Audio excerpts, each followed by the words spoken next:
नमस्कार, morning news India में आप सभी का स्वागत है। मैं हूं पूनम राठौर। मैं हूं डॉक्टर उरुक्रम शर्मा। कर्नाटक में मतदान से पहले सियासी हलचल। पिटारा खुलेगा और किसकी सरकार बनेगी और किसकी नहीं, सब कुछ चित्र सामने आ जाएगा। कर्नाटक के पूर्व मुख्यमंत्री और जनता दल के नेता एचडी कुमारस्वामी ने परिणाम आने से पहले ही घोषणा कर दी है और शर्त भी रखी है। कुमारस्वामी ने कहा है कि वे समर्थन उसी को देंगे जो उन्हें मुख्यमंत्री बनाएंगे। ये सारे हालात इसलिए बने कि एग्जिट पोल और ओपिनियन पोल के अंदर ये चित्र सामने आया है कि भारतीय जनता पार्टी और कांग्रेस को कोई पूर्ण बहुमत नहीं मिल रहा। हंग असेंबली की स्थिति बनती जा रही है और उसके अंदर जेडीएस सबसे अहम भूमिका निभाएगी। कुमारस्वामी ने कहा है कि इस चुनाव परिणाम में 50 सीटों पर उनका कब्जा रहेगा। ऐसे में त्रिकोणीय सरकार बनती है तो वह मुख्यमंत्री बनेंगे। निश्चित रूप से यदि कुमारस्वामी जो है जेडीएस का है तो निश्चित रूप से तय होगा कि जिसकी भी सरकार बने वो उसको समर्थन कुमारस्वामी को दे। जनता दल का समर्थन पहली बार नहीं है। इससे पहले भी जनता दल कई बार गठबंधन की सरकार बना चुकी है। 2006 की बात की जाए तो जनता दल ने भाजपा के साथ मिलकर सरकार बनाई, तब कुमारस्वामी ही मुख्यमंत्री रहे थे। निश्चित रूप से देखने वाली बात यह है कि कांग्रेस को यदि 113 सीटें नहीं मिलती है, भारतीय जनता पार्टी को 113 सीटें नहीं मिलती है, तो उसके अंदर जेडीएस सबसे अहम भूमिका में आ जाएगा। जिस तरीके का अभी दृश्य सामने आ रहा है, सट्टा बाजार अपनी बात कह रहा है, उसके अलावा ओपिनियन पोल अपनी बात कह रहा है। कई ओपिनियन पोल के अंदर कांग्रेस को पूर्ण बहुमत की तरफ आगे सरकाया जा रहा है। भारतीय जनता पार्टी को अभी तक किसी ने भी पूर्ण बहुमत की ओर नहीं बताया। ऐसी स्थिति में जेडीएस के ऊपर सबसे ज़्यादा दाव है और भारतीय जनता पार्टी ने इसके लिए अपनी फील्डिंग पूरी तरीके से जमा ली है। हालांकि भाजपा और कांग्रेस दोनों ही दावा कर रही हैं कि वे पूर्ण बहुमत के साथ सरकार बनाएंगी और जेडीएस का जो घोषणा की गई है उस पर उन्हें कोई फर्क नहीं पड़ता। पिछले कई सालों के चुनाव के एग्जिट पोल पे एक नज़र डालें तो चित्र ये भी सामने आता है कि एग्जिट पोल के परिणाम लगभग वही रहते हैं जो मतगणना के बाद सामने आते हैं। एग्जिट पोल की बात की जाए तो 7 एग्जिट पोल में से 4 एग्जिट पोल ने कांग्रेस के फेवर में बहुमत बताया था, वहीं एक ने भाजपा के फेवर में बताया, जबकि 3 एग्जिट पोल ऐसे हैं जिनमें त्रिकोणीय समीकरण में पार्टी बनती हुई दिखाई दे रही है। देखने वाली सबसे महत्वपूर्ण चीज ये है कि हम पिछले कुछ चुनाव पर नजर डालें। मध्य प्रदेश के अंदर कांग्रेस के कमलनाथ ने सरकार बनाई थी पूर्ण बहुमत के साथ। कर्नाटक के अंदर कमोबेश यही स्थिति थी। ज्योतिरादित्य सिंधिया ने कांग्रेस छोड़ी और ज्योतिरादित्य के समर्थन के अंदर कांग्रेस के बड़ी संख्या में विधायकों ने कमलनाथ सरकार से हाथ खींच लिया और कमलनाथ सरकार गिर गई। और दोबारा चुनाव जब हुए तो उसमें वो सब भारतीय जनता पार्टी में शामिल हो गए और मध्य प्रदेश के अंदर देखते ही देखते कमलनाथ की सरकार की जगह शिवराज सिंह चौहान की भाजपा की सरकार बन गई। हालांकि कांग्रेस के विधायक अभी भी दावा कर रहे हैं कि 120 सीटों पर वे जीत दर्ज करेंगे और बहुमत के साथ सरकार बनाएंगे। चुनावी वादे होते हैं, चुनाव के बाद में सब अपनी अपनी पार्टी अपने अपने बारे में कहती है कि सरकार उसकी बनेगी।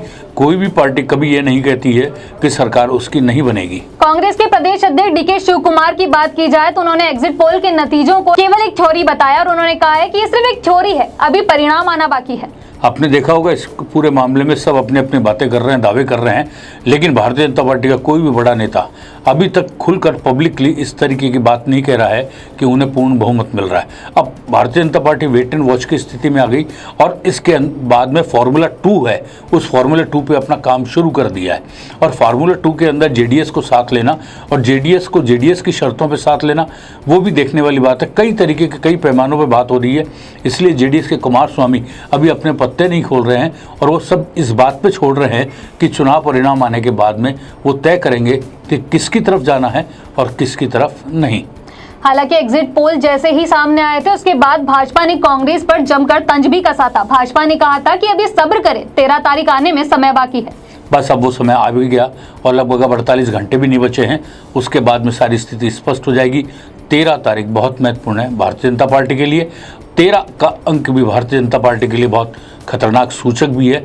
ये पिछली आप सरकारों के अंदर जब अटल बिहारी वाजपेयी की सरकार थी, 13 महीने 13 दिन याद होगा शायद सबको।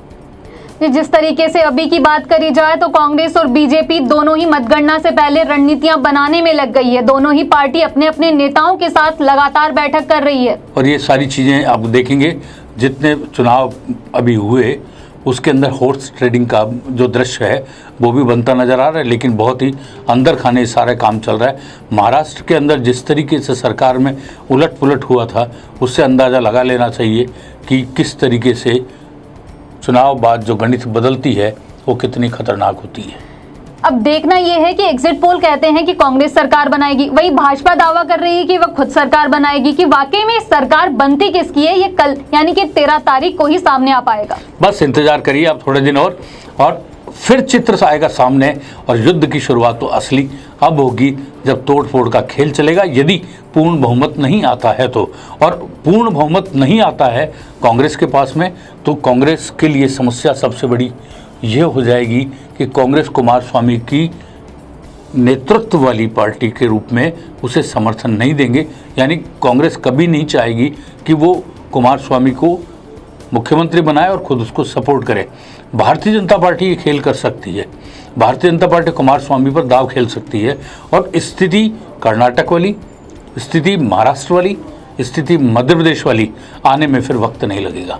हालांकि जनता दल के एक नेता ने बयान जारी करते हुए कहा है कि उन्होंने तय कर रखा है कि वे समर्थन किसको देंगे। तो ऐसे में देखना यह है कि वाकई में भाजपा या कांग्रेस किसको समर्थन पहले से तय किया हुआ है जनता दल ने। आप हमारे साथ यूं ही बने रहिए, देखते रहिए। कर्नाटक के चुनाव के परिणाम के अंदर हम आपको हर चीज़ का अपडेट देंगे, हर चीज़ की गणित आपको बताएंगे, कहाँ क्या क्या खेल हो रहा है। पूर्ण बहुमत से सरकार आ जाती है तो स्थिति साफ है, और नहीं आती है तो फिर राज्यपाल का खेल शुरू होगा। और वहीं से भारतीय जनता पार्टी के दिग्गज रणनीतिकार जो इस मामले में माहिर हैं, वो भी अपने गणित शुरू करेंगे। वैसे कांग्रेस भी पीछे रहने वाले नहीं है। आप हमारे साथ यूं ही बने रहिए, हम आपको हर चीज़ का अपडेट देते रहेंगे। 13 तारीख कल है, कल चुनाव का परिणाम आएगा। तब तक के लिए आप देखना ये है कि भाजपा और कांग्रेस और जेडीएस तीनों ही आपस में आरोप प्रत्यारोप किस तरीके से लगाते हैं और किस तरीके से इनकी बयानबाजी तीखी होती जाती है। जी हाँ, बस कुछ घंटे शेष, फिर दोबारा मुलाकात करते हैं। तब तक के लिए दीजिए मुझे और पूनम को इजाज़त। नमस्कार।